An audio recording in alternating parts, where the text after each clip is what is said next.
Hello and welcome to News Tonight. I am Rhoda Ngonzi on sign language, Elizabeth Nakakoni. Let's take a look at the top stories.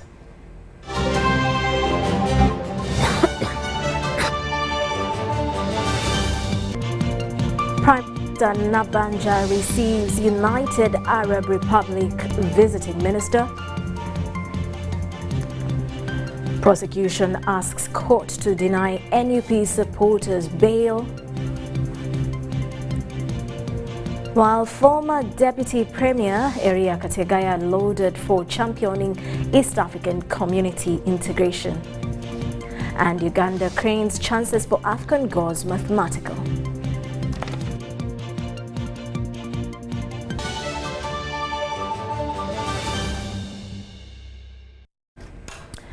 Hello once again. Prime Minister Rhoda Ngonzi has met with the Deputy Minister of Cabinet Affairs, Competitiveness and Experience from the United Arab Emirates, Abdallah Nasser Lota, in Kampala. During the meeting that took place at the office of the Prime Minister, Ngonzi and her guest discussed a range of issues aimed at strengthening trade and investment between the two countries. The Prime Minister, Right Honorable Rhoda Ngonzi, has briefed the UAE Deputy Minister of Cabinet Affairs, His Excellency Abdallah Nasser Lota, on the investment potential the Pearl of Africa has that can be exploited by United Arab Emirates. During that type of expo, and a number of investors were met, and some of them have since started coming investing in the elite agro. Yes. I have facilitated the directive of the president to make sure that they are given land, and so that they can now start on the tea production. Remember? So we look at tea, we look at those industries. Remember the 7 industries, and to me that is an opportunity in government at all costs, and this is a government company. The Prime Minister highlighted to the visiting delegation that Uganda needs fertilizers as the country moves into Parish development model implementation, and asked United Arab Emirates to venture either as joint partners or sole investors. Your coming here gives us an opportunity, which opportunity we cannot take for granted. The other day the President directed me to connect with one of your ministers, so that you can revamp the production of fertilizers. The phosphate fertilizers we have in this country, we already have salt in like country, because we need sodium. We need so that we can make fertilizers. On his part, the Deputy Minister of Cabinet Affairs for Competitiveness and Experience from the United Arab Emirates, His Excellency Abdallah Nasser Lota, assured the Premier that they are ready to partner with Uganda for investment. We monitor 1,362 global indicators. Now, why am I saying this is important? This is important for any nation to attract foreign direct investment, which we're talking about just now. You know, whether it's fertilizers, whether it's tea farms, whether it's electricity, whether it's oil and gas. Any company would like to ensure that the business environment is the easiest to do business with. And this comes from the IMD reports and the World Bank report. Nasser invited the Prime Minister and other ministers and the government agencies to UAE for a week to discuss how Uganda and UAE can increase trade and investment between the two countries. Please send us a delegation. It would be an honor for us if you can manage. I know your time is very tight, but if you can manage even to come for half day and leave the delegation with us for 1 week. The meeting was attended by the Minister for Agriculture, Animal Industry and Fisheries, Honorable Frank Tumwebaze, the Deputy Attorney General, Honorable Jackson Kafuzi, and the Presidential Advisor on Exports and Industrial Development, Mr. Odrek Rabogo, among others. Doreen Nasasira reporting for UBC News. Now, Uganda Airlines is in the middle of actualizing 11 other routes across Africa and the world. The airline's Chief Executive Officer, Jennifer Bamturaki, says 51 bilateral air agreements are already signed to open more opportunities to Uganda. Bamturaki's announcement is in line with the quest by President Yoweri Museveni to open the country to more tourism opportunities, something he emphasized during the annual Trade Representative Forum at State House in Entebbe on Tuesday. I must tell you that I was the first person to go on strike on board, because I could not entertain eating or drinking when I have all these Q-mark products in Uganda. This was one of the concerns raised on the second day of the annual Trade Representative Forum. The concern of serving locally produced and nationally processed Ugandan products attracted the attention of the Chief Executive Officer, Uganda Airlines, Jennifer Bamturaki. This is what she had to say. If you tell me Juba, you must find Ugandan products. You will find them because it's a short flight. If it is Nairobi, you will find Ugandan products because it's a short flight. But if you tell me China, Mumbai, you will not find Ugandan products in terms of food on the way back because there's food safety. And we cannot compromise on that. This explanation is coming at a time when the national carrier is securing 11 more destinations. This to Bamturaki is a step in the right direction. As a country, we have 51 bilateral air service agreements signed, which we call BASAs. And currently the airline is exercising the third and the fourth freedoms. This means being able to move from point A to point B, carry passengers from Entebbe to most of these points. This optimism speaks volumes to having Uganda tourism potential unveiled more.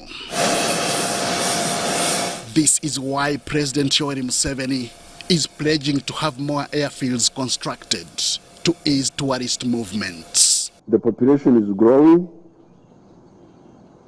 Remember, the population of Uganda at independence, 1962, was only 6.5 million. It is now 43 million.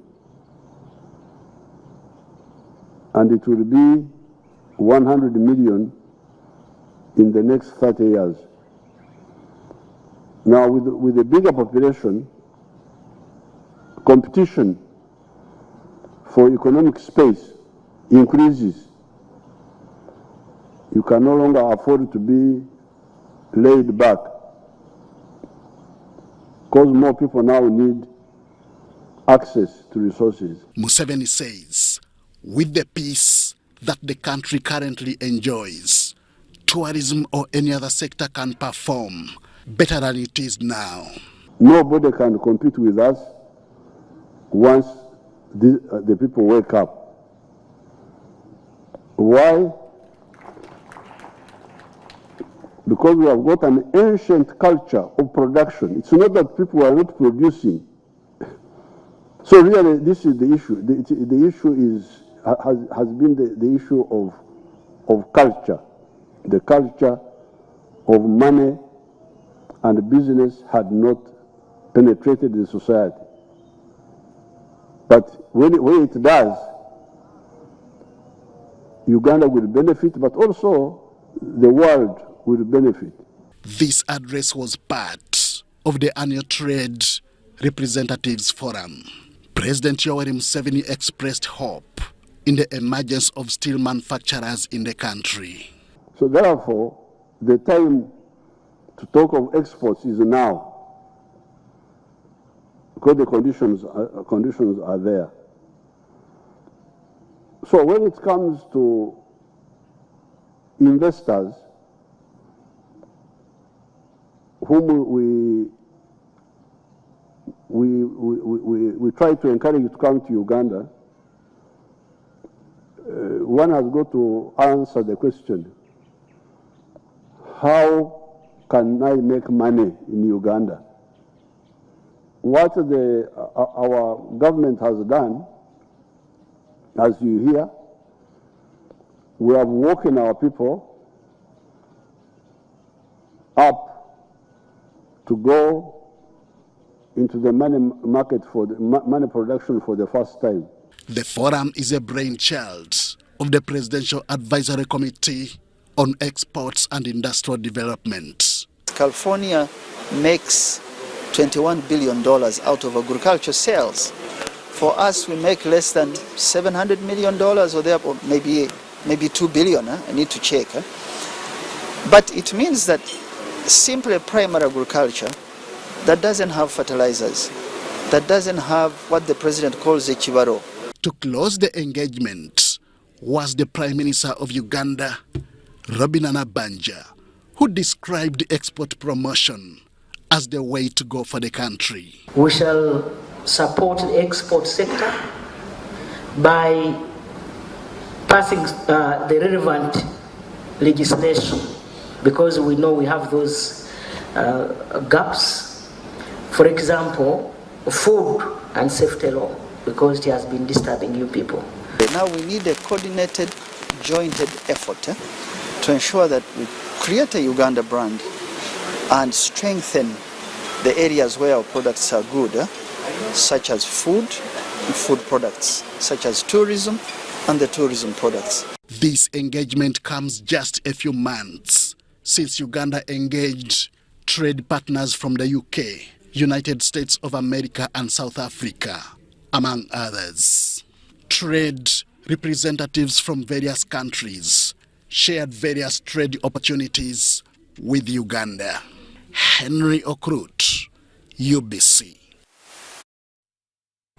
And over 40 billion is required to clear arrears of coffee seedlings that government acquired from the nursery bed operations on credit. Although Parliament approved a budget for Ministry of Finance to clear the arrears through the Coffee Development Authority, UCDA says they have never received any money from the ministry.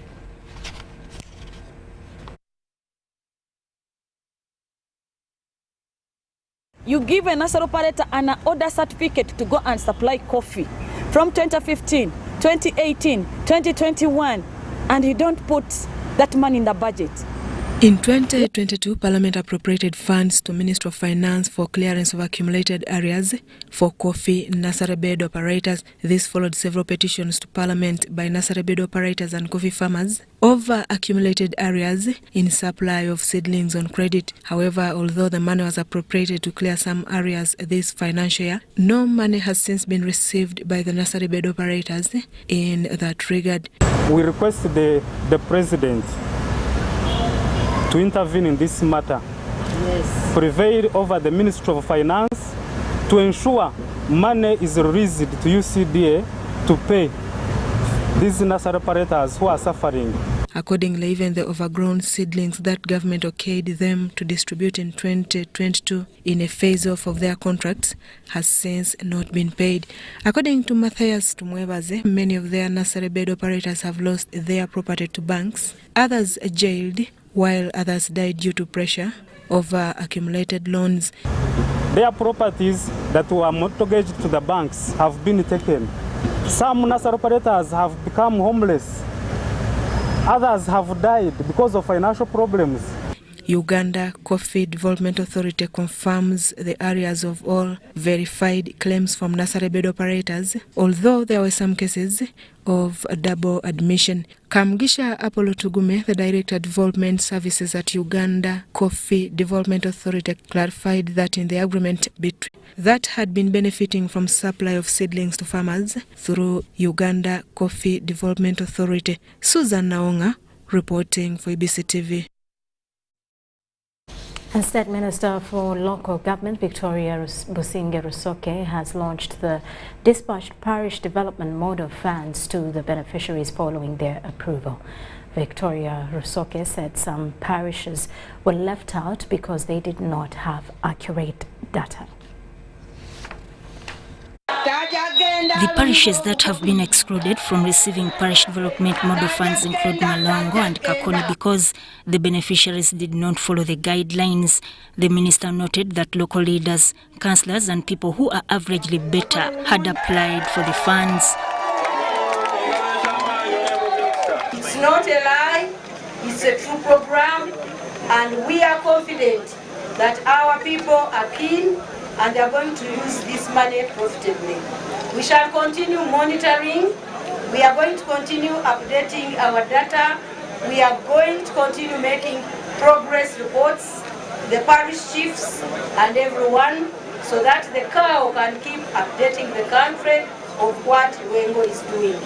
Lwengo is the second district to launch, and to launch highly at 96%. She called for proper paperwork because their money is intact. Ati olutalo government lweriko okwetoloola Uganda yonna lwe lutalo olw'okulwanyisa olumbe lw'obwavu. Tulukube tege tulujewo. Omuntu atambula nga alina akasente ku nsawo. Omuntu aweerera omwana we. Azimba ennyumba nga teri amugamba lwaki ennyumba nene, lwaki esaawa ya goldi, lwaki omukazi muwanvu, lwaki anyirira. Tufune obuyinza, tuve mu kukolera olubuto lwokka. Soke urged the parish leadership and the commercial officer and parish chiefs to identify rightful beneficiaries. She applauded the Chief Administrative Officer, Lwengo District, Ntulume George, and his technical team for sensitizing the beneficiaries. Mufune entandikwa abantu bange okwekulakulanya. Akasente kagenda kuyingirawo. Naye sitaani takukema ate n'ogamba ebitengi byananga nga birukanguleko ekitengi kimu yo esente ya mulamwa gwa nkulakulana kyewasaba ne bakuwabula ne bagamba kola ekyo oba wasaba ogenda kula byana bya mbizi oba nze ngenda kula kyalaani ntunge. Rusoke cautioned beneficiaries to stick to the enterprises they registered for critical evaluation. Out of the 45 parishes, 43 qualified for the parish development model funds, a reflection of 96%. Sudat Kaye, UBC News. And it is exactly 10 years today since the former Deputy Prime Minister and Minister for East African Community Affairs, Eriya Kategaya, died. Family and friends during a memorial lecture held in Kampala eulogized Kategaya as the champion of the reintegration of the East African community.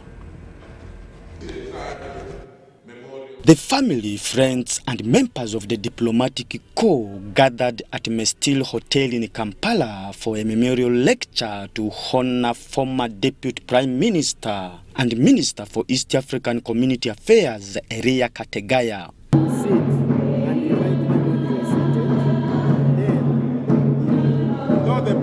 The first Deputy Prime Minister and Minister for East African Community Affairs, Rebecca Alitwala Kadaga, was the chief guest and honored Kategaya his role in revamping the reintegration of East African community after it had collapsed in 1970s. Would like to express our gratitude to him for his selfless service to the country and appreciate his tireless quest for freedom of others, as well as dedication to the East African community integration. Amanya Mushega, a close associate of late Kategaya and the keynote speaker, characterized the late as a very honest and hard-working person.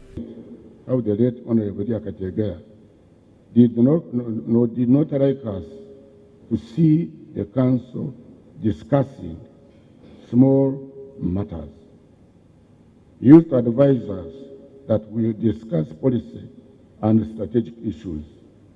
Former members of the East African Legislative Assembly who represented Uganda at EAC described Kategaya as a patriot whose legacy deserves to be kept for reference. The family members remembered Kategaya for being an organized and humble man that loved his family. I have an opportunity to have a moment like this to remember our dear friend, husband, father, who was everything to us and who helped us to learn a lot, especially concerning our country, Uganda.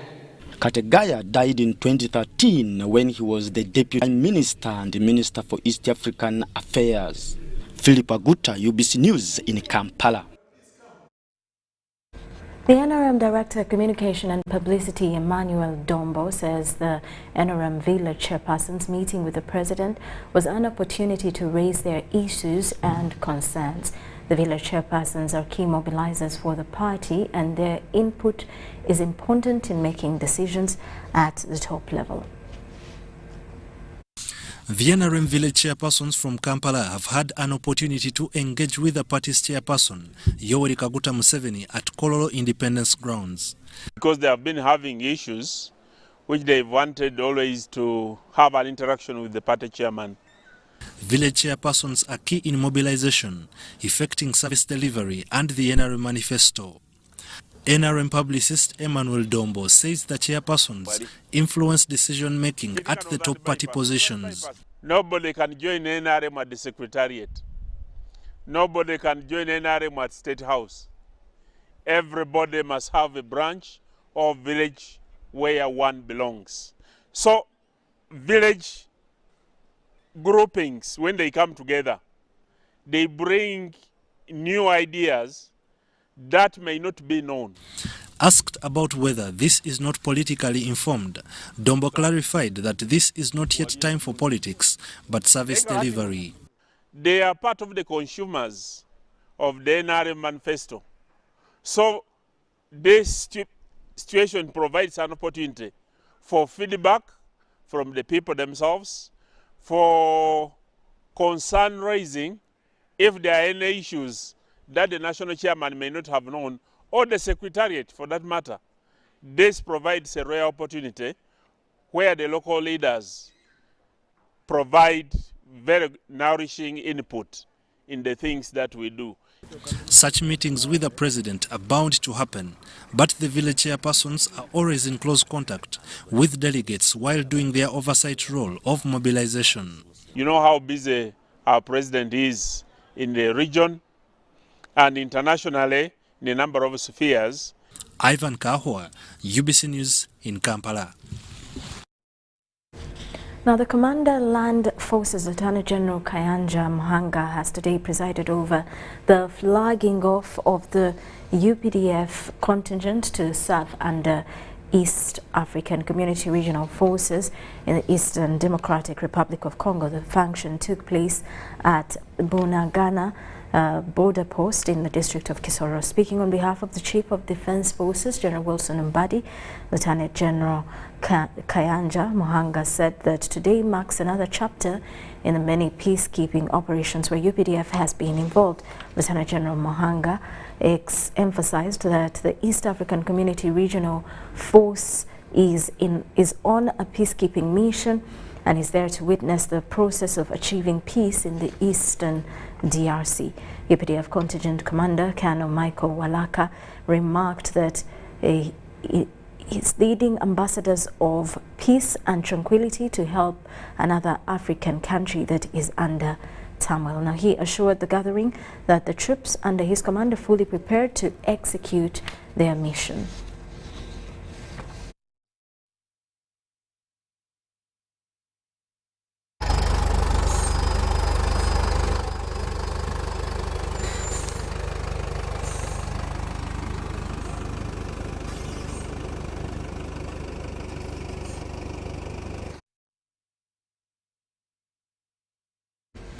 Meanwhile, the defense legal team in the unlawful possession of firearms case against 32 National Unity Platform supporters has refuted the state reply documents in their bail application, citing that it lacks merit.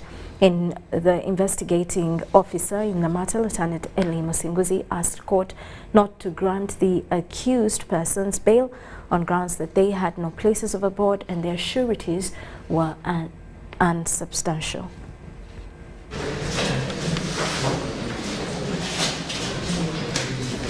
The 32 Nationality Platform supporters who are facing offences of unlawful possession of firearms have yet again appeared at the General Court Martial in Machindi before Chairman Brigadier General Freeman Robert Mugabe to receive a reply in their bail application from the prosecution. Showing where they shopped the recommendation letters. In court, prosecution led by Lieutenant Gift Muhebamwe tendered in an affidavit in reply filed by Lieutenant Eli Musenguzi, who was the investigator in this matter, asking court not to grant the accused person's bail, citing that they had no substantial sureties. That in reply to paragraph 6 of the applicant's affidavit, the applicants are likely to interfere with investigators, investigations, and state witnesses. Affidavits for the applicants, or chairman, they are likely to abscond if released on bail.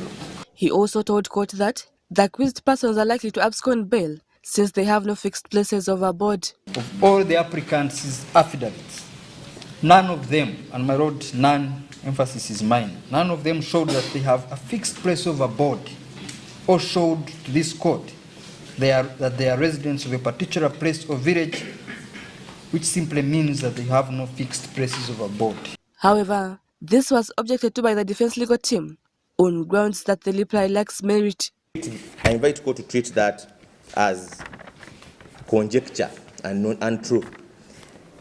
Bail is an exercise of discretion of this court, Mr. Chairman, and we pray and reiterate that the averment of Lieutenant Musenguzi, in as far as they are meant for the applicant not to enjoy their right, and the inconsistencies in the affidavit, where in one paragraph he says they will interfere with investigations, but then he says the state is ready to try, because how can you interfere when investigations are complete? This reply is on the basis of 1, fear, 2, speculation, and conjecture.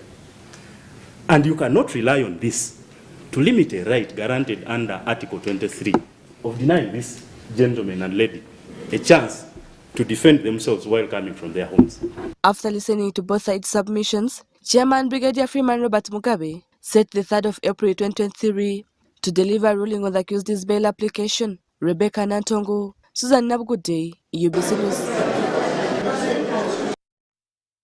Still in court, drama has ensued at High Court Criminal Division in the trial of the murder of Maria Nagirinya and Ronald Chitayimbwa, when the prime suspect, Kasolo Kopuliam, chased away prosecution's lead investigator from the witness stand. Barasa T. James. No sooner Detective Sergeant Baraza took oath as the lead investigator in the case of the murder of Maria Nagirinya, then the prime suspect Kopriam Kasoro raised an objection to stop him from testifying, saying his phone data analysis report was not disclosed to him before.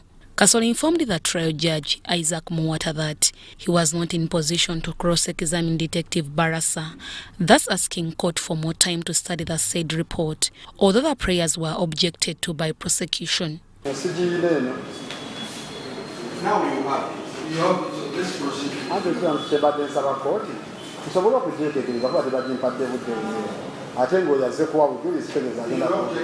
Kopriam Kasoro dramatically insisted to have Detective Baraza out of the dock since he wasn't able to listen to his evidence.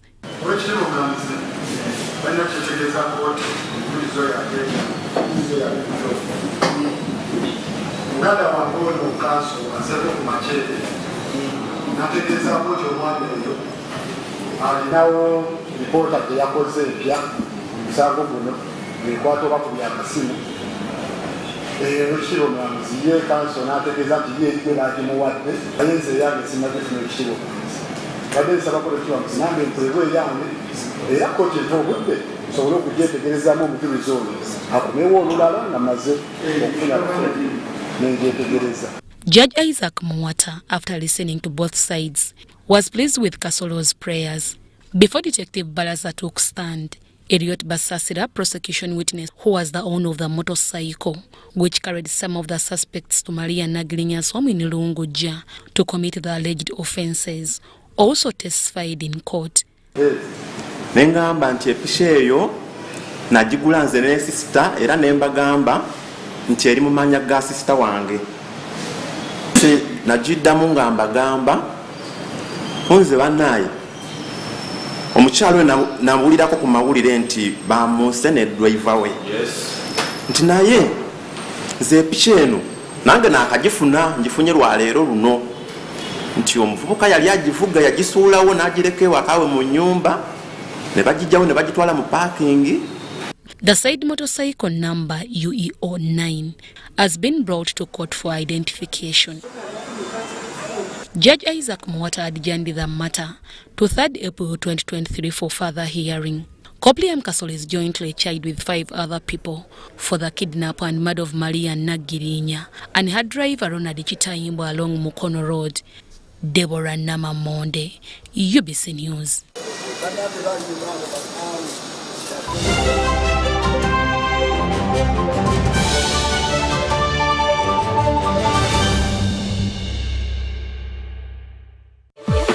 Talk with freedom.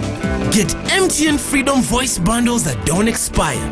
Dial *100 *21# or my MTN app for more bundles. Together, we're unstoppable. This isn't just a girl. She is the future. This is a teacher, a doctor, a community leader, our future president. Their support meant so much to me, and as a teenage girl, I stayed focused and was protected from child marriage and teenage pregnancy. I will support other girls against child marriage and teenage pregnancy. Take action. Report any case of defilement or child marriage to the police or call Sauti 116.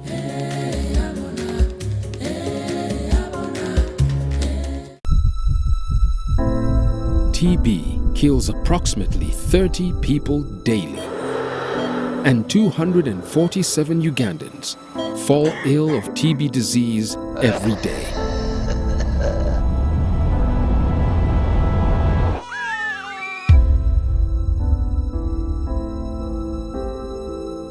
TB has killed dreams and families. We all deserve a chance in life to hustle, smile. We all deserve a chance to dream and be the best version of ourselves. It is preventable and curable. Know your status.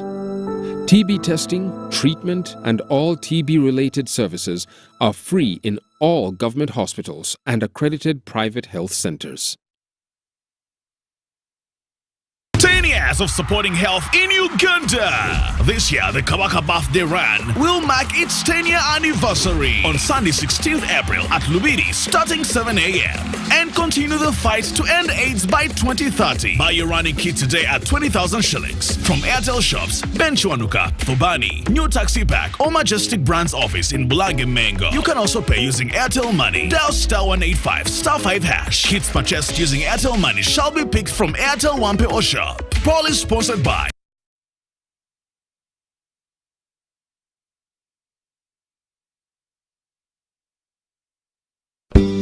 At Timex Nutrition Center, we advise you on the right foods to eat, exercise profile to adopt, and lifestyle strategies which are compatible to your blood group and genotype. This empowers your body to prevent and treat many diseases like diabetes, blood pressure, arthritis, ulcers, obesity, and many others. For more information, find us at our head office in Kampala on Nassa Road, Conrad Plaza, 2nd floor, or call 0758 819 952 or 0778 288 361. We also have other branches in Bara and Jinja. Are you tired of high fees and slow transfer time when sending money? Look no further. Airtel Money is here to revolutionize the way you move your money. We have revised our rates, and now sending money from Airtel to other networks in Uganda, East Africa, and to the rest of the world has never been more affordable. Plus, you can trust Airtel Money to get your money where it needs to go quickly and safely. Simply dial *185# and start sending money. Switch to Airtel Money today and experience unbeatable rates and top-notch services for all your local and international money transfer needs. Airtel Money. Instant, secure, borderless.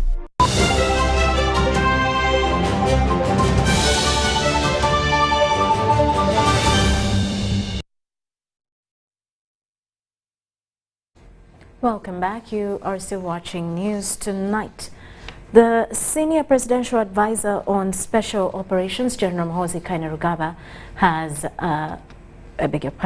has ordered for the withdrawal of all Karamojong UPDF soldiers who are currently deployed in a Acholi sub-region to combat cattle rustling.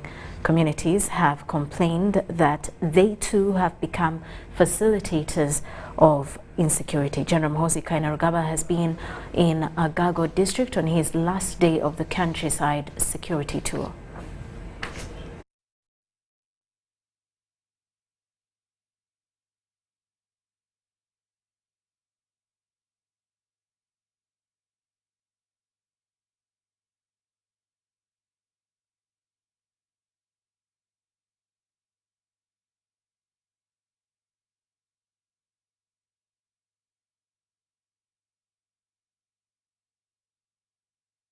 Bigger than it is now.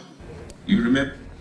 We will bring you that story in detail a little bit later, but for now, despite hard times accruing from COVID-19 induced lockdowns, the Ebola outbreak and the war in Ukraine, Stanbic Bank Uganda Limited has been growing by leaps and bounds. The bank paid 272 billion shillings in tax, has had a gross revenue of 1 trillion shillings and profit after tax of 366 billion shillings, representing a growth of 33%.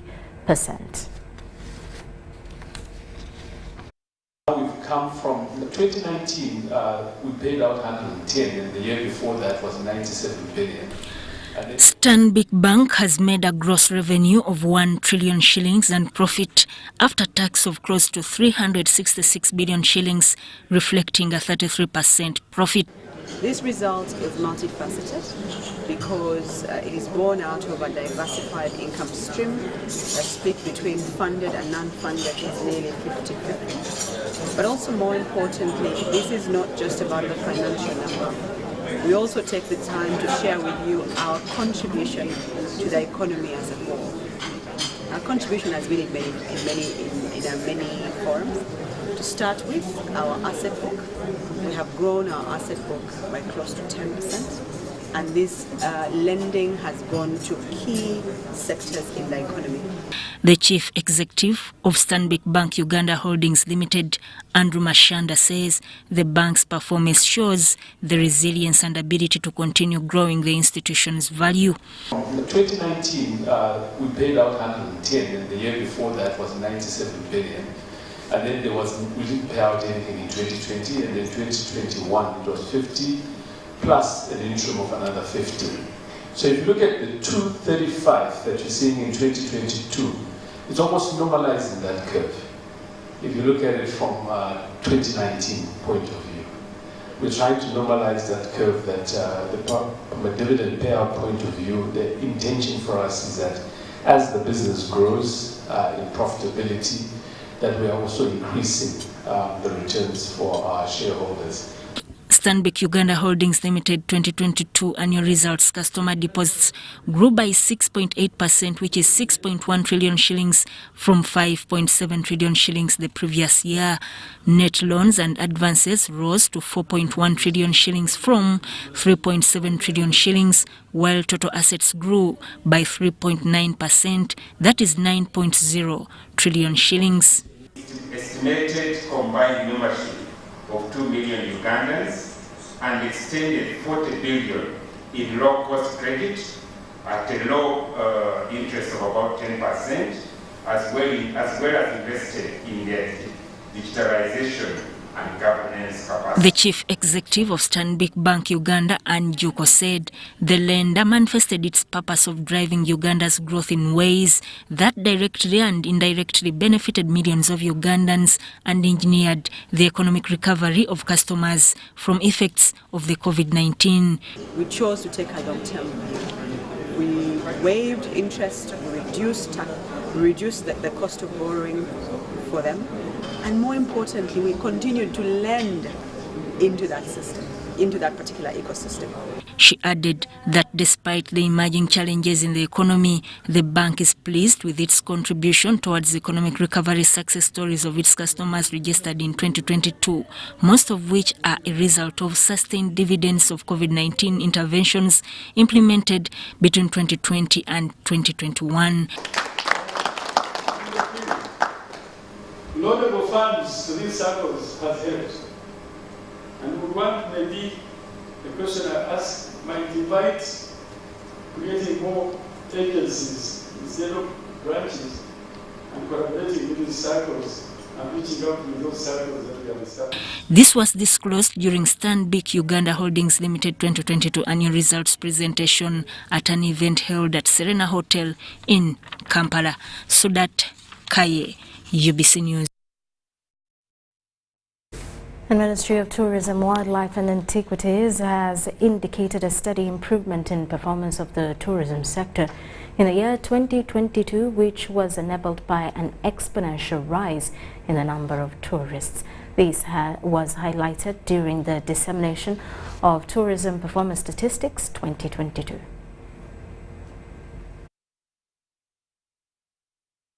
The ease in the restrictions, along with aggressive marketing and development interventions in the sector, has led to an exponential increase in tourist arrivals from January to December 2022, which explains a steady improvement in terms of performance of the tourism sector, as highlighted in the findings by the ministry. We are now happy to announce that the statistics for 2022 showed that Uganda attracted 816,000 international visitors, demonstrating an increment of about 58%. So that is very encouraging. In terms of foreign exchange earning, the country earned 2.7 trillion Uganda shillings, which is a huge figure, although this is only about 50% of what was earned in 2019. In terms of employment, tourism is accounting for 14% of the total job in the market. Actually, up to about 1.5 million people are employed in the tourism sector. The good news is that tourism is the #1 sector where there is self-employment. According to Tom Butime, the Minister for Tourism, Wildlife and Antiquities, the over 800 international visitor arrivals, which is an increase of 59% in visitor exports from 2021, is still a decline when compared to 2019 levels. He asserts that more strategies should be put in place to fascinate tourists for a longer stay. There is still a long way to go. We need more efforts in marketing and promotion, product development, infrastructure, and skills development. We believe that with the right strategies, we will see tourism flourish once again. Doreen Katsime, the ministry's permanent secretary, says for tourism to remain a flagship contribution to GDP, the private sector should carry on working with government to boost the sector. Us as government, our value development partners, but especially the private sector. There is a great need for us to work together on the key objectives of the tourism development program, including tourism promotion and marketing, infrastructure development, product development and conservation. The Uganda Hotel Owners Association Executive Director Jean Byamajisha explained to UBC the exponential increase in the tourists as evidenced by the accommodation margins. The report is mainly accurate. It does show a growth in the industry, which is actually true. There has been a growth, there continues to be a growth, but the report doesn't take into account the other factors that push us backwards. Right now we are looking at the homosexuality bill. We are already getting cancellations. We have already gotten even communication from some embassies. We are supposed to be taking a delegation of hoteliers to Chicago. Now our delegation is in doubt because, there is some restrictions which are being put into place. Some of the key initiatives that supported tourism performance to generate 2.7 billion shillings from visitor exports are international destination campaigns like Uniquely Yours, Uniquely Ours, the digital campaigns and promotions, the full operation of the Uganda Airlines in 2022, and domestic tourism events. Joshua Kagoro, Juma Nsamba, UBC News. And with that, we'll take a quick break. When we return, business news.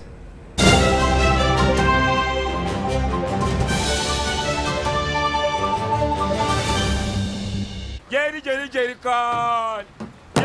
Jerrycan. Hey, Master Blaster. Touch him, man. Buy Jerrycan with muscle. Those ones who say go for you only. Mundava. Best movies I teach you. When I go with the muscari, because of the cover is very far. Is you serious? Is serious you? What? Yeah? You stay put on it. Add kilometers to your legs and you get your sugar. We buy meat from Umaru and Umaru refuse to give you enough meat. Mama! Show him that they don't joke with you. Umaru, okukakaluka n'okulungi kwetaagako omuntu akuyambako n'olwekyo tujja kukuteerawo embeera esaanidde osobole okukola ekisinga awamu teri kitulema.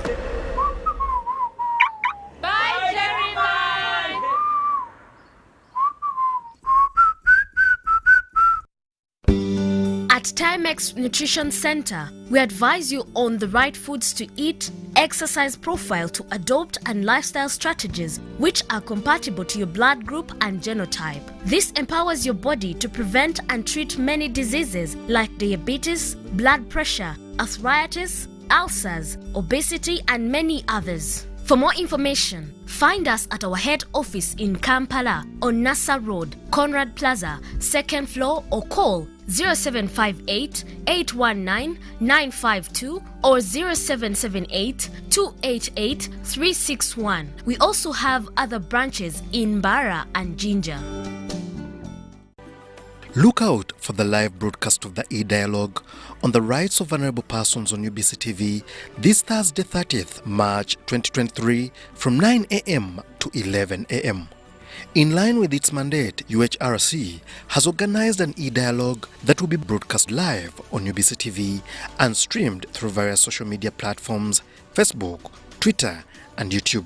The dialogue is a follow-up of issues that have emerged from time to time during stakeholder engagements regarding the plight of vulnerable persons and some of the challenges that they experience. It is to empower the masses, especially the different categories of vulnerable persons, to be able to speak out and demand for their rights and be able to effectively participate in decision-making processes at all levels. Don't miss to be part of this dialogue.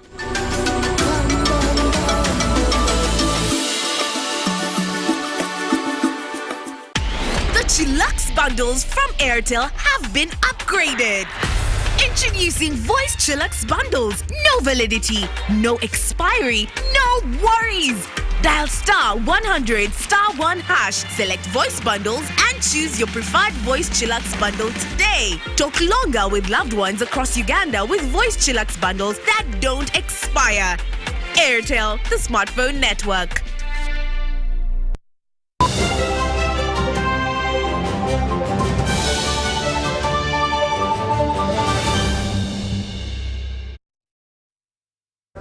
Welcome back. Now in business news, Uganda Registration Services Bureau has asked business owners and companies to register.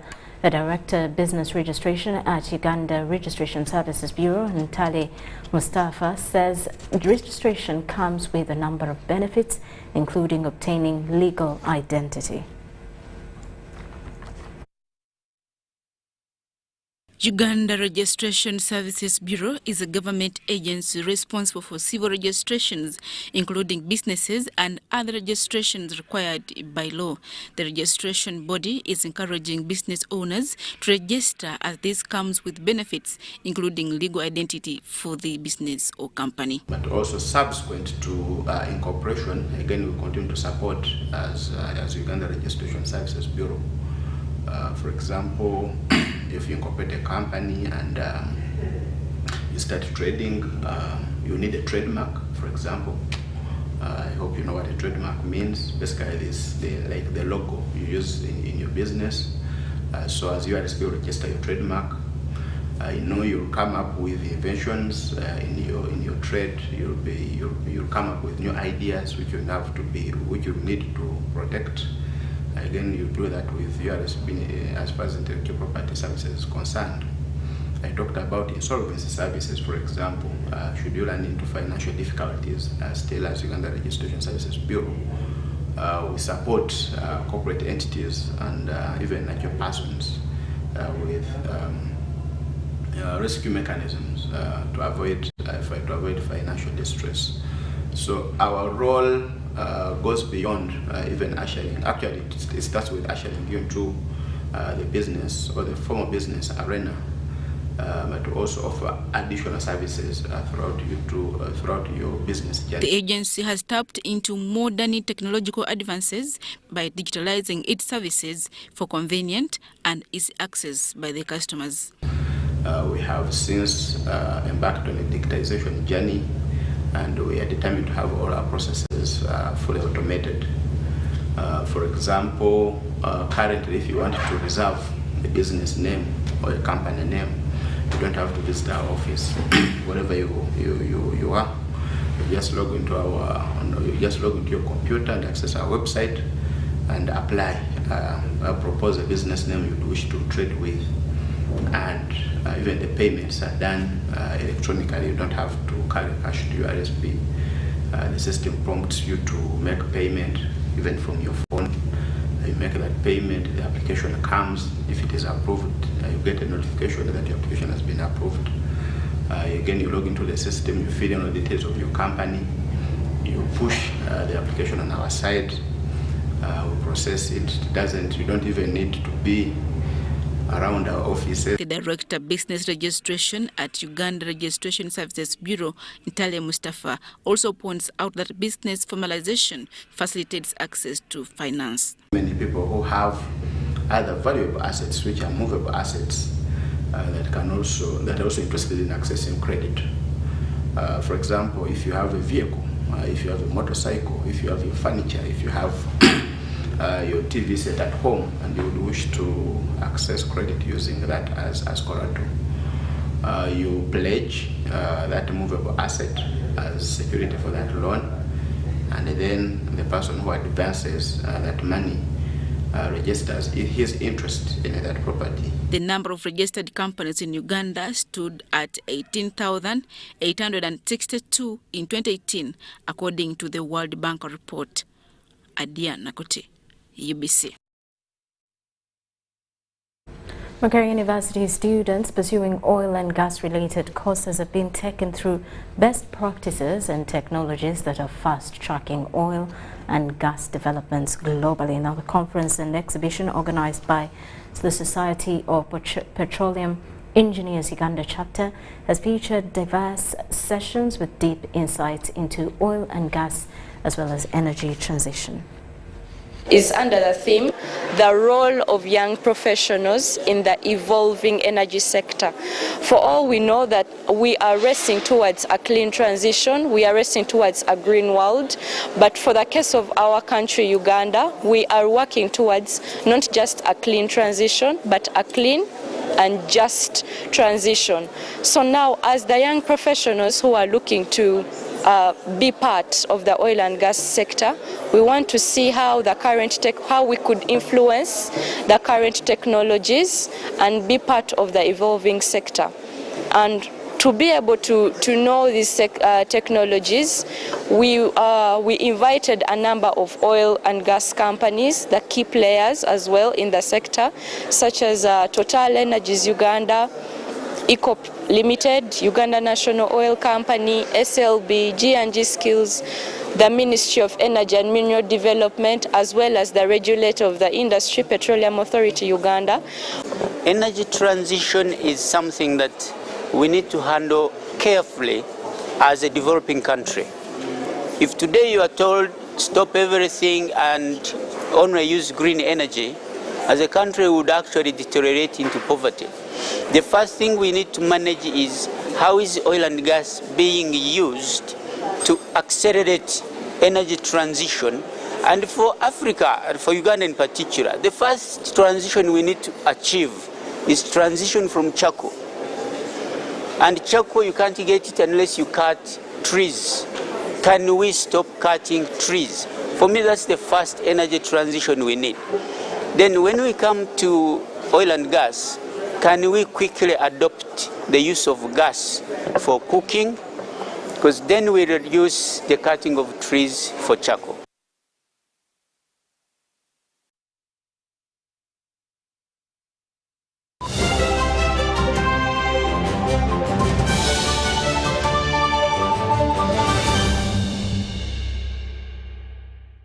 Jerry con. Jerry con. Hey, Master Blaster. Touch him, man. Bang Jerry con with muscle. Those ones who say go for you only. Mundava. First group is I teach you. When I go to the Muscari, because of the cover is very far. Is you serious? It's serious you. What? Yeah? You step it on it. Add kilometers to your legs. And you get your sugar. We buy meat from Umaru. And Umaru refuse to give you enough meat. Show him that they don't joke with you. Umaru, Jerry car. Okukakalukana okulungi kwetaagako omuntu akuyambako n'olwekyo tujja kukuteerawo embeera esaanidde osobole okukola ekisinga awamu teri kitulema.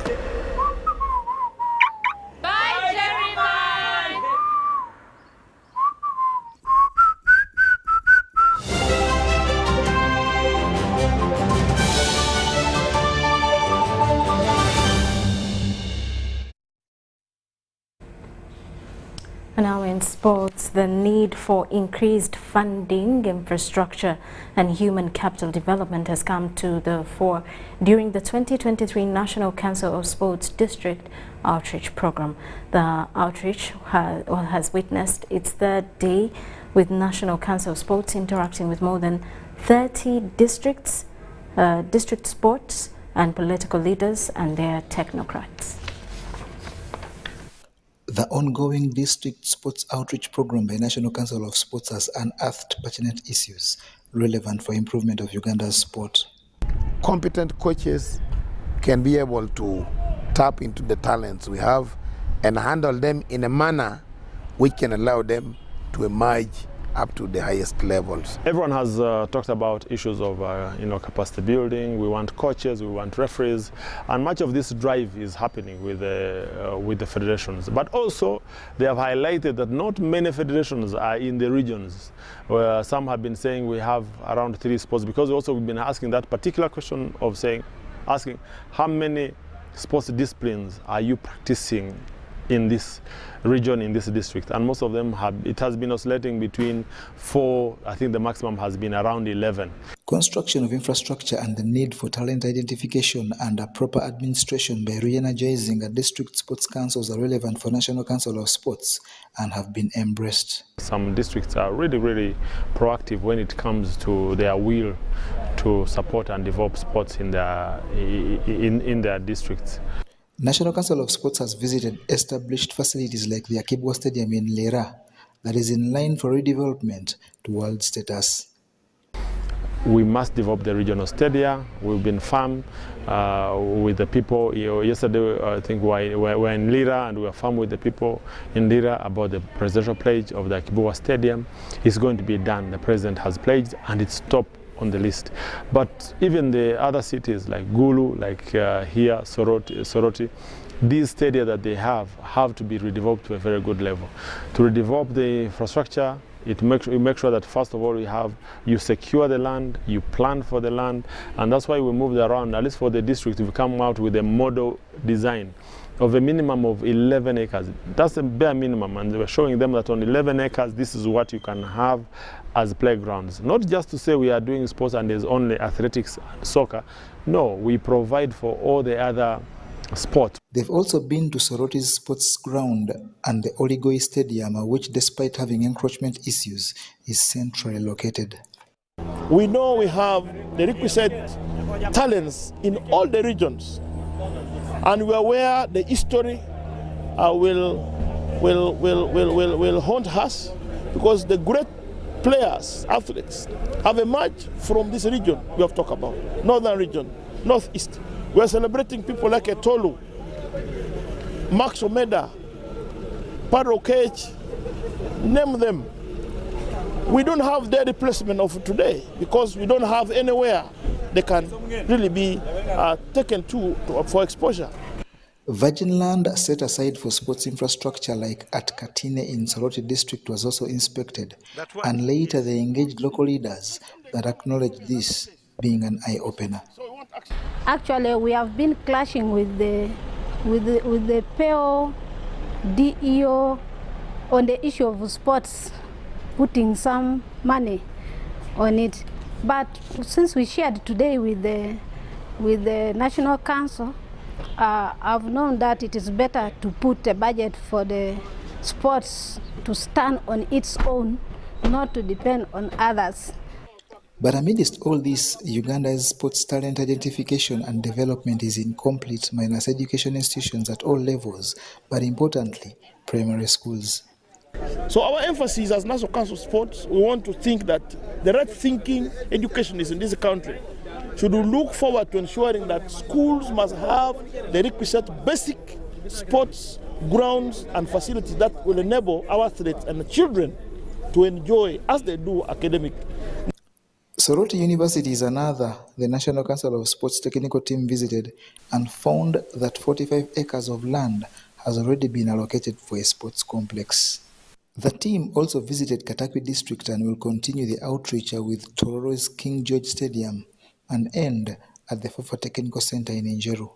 It should be noted that the new sports law, once assented to by the President, gives National Council of Sports superintendents over Uganda's sports infrastructure.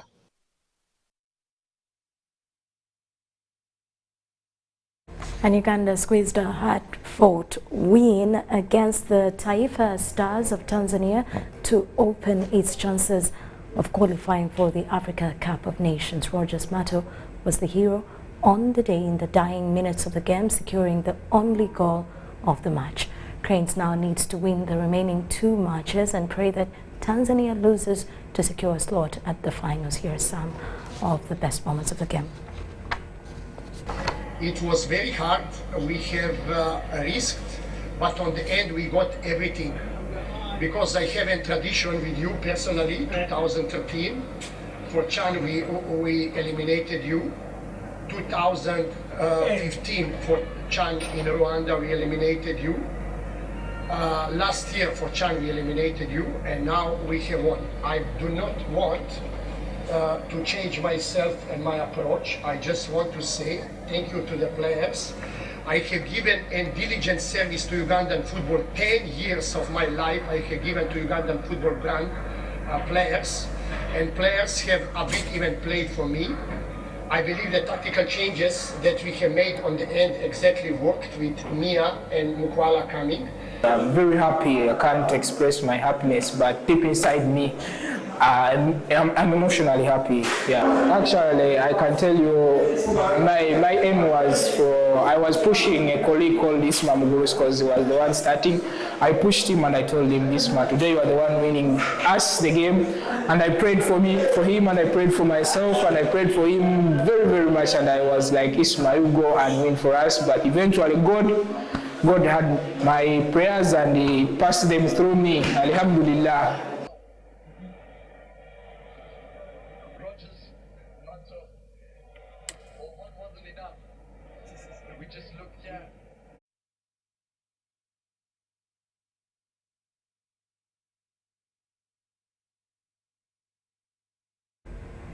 Well, and that does it for News Tonight. Thank you for sticking with us throughout the hour. Elizabeth Nakakoni on Sign Language. I am Rhoda Ngonzi. Do stick around.